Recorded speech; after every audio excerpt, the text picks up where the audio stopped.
Programang ito ay rated SPG, striktong patnubay at gabay ng magulang ang kailangan.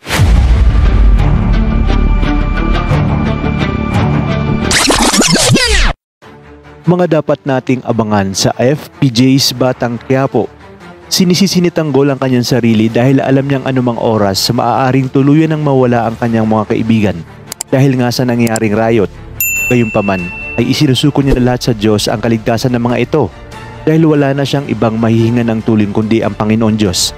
Sa kabilang banda, lalong titindi ang pagdududa ni Camille dahil sa kahina-hinalang kinikilos ni David na tila ba may itinatago ito at ayaw ipaalam sa kanya kung sino ang laga nitong kateks. Kung kaya't dito maglalakas loob siyang tanungin si David ngunit ayaw pa rin itong ipakita sa kanya. Makukuha niya ang cellphone ni David at pilit na aalamin kung sino ang kausap ni David.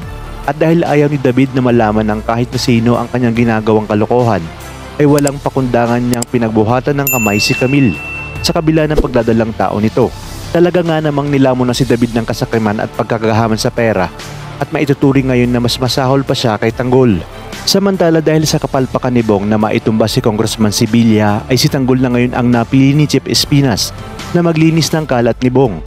Nangangamba si Tanggol sa kanyang gagawin dahil hindi siya sanay na pumaslang na wala namang atraso sa kanya.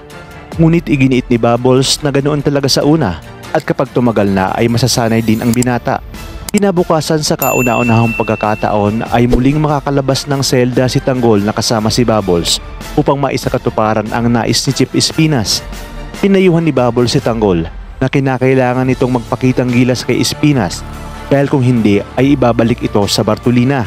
Dagdag pa ni Bubbles na malaki ang tiwala niya at ni Chief Espinas kay Tanggol dahil nakita niyang buo ang loob ni Tanggol at hanggang makipagpatayan. At kung sakaling magtagumpay sila sa kanilang misyon, ay paniguradong mapapadalas ang kanilang paglabas-masok sa bilibid at magagamit umano ito ni Tanggol na oportunidad upang mabisita ang kanyang pamilya ng palihim. Samantala nais ni Espinas na maitumba si Congressman Sibilya sa mismong araw na yon dahil tinawagan nga siya ni Mr. Reyes at question kung bakit buhay pa rin si Sibilya.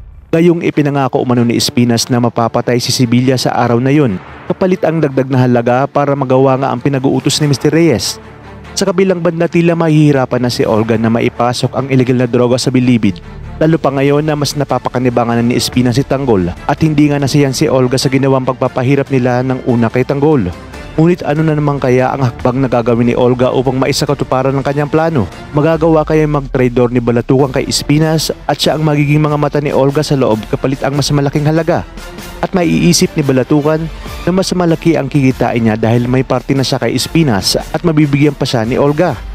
Kaya naman kapamilya, pakatutukan natin ang mas kapanapanabik na mga tagpo dito lang sa pambansang teleserye ng sambayanan, ang FPJ's Batang Quiapo.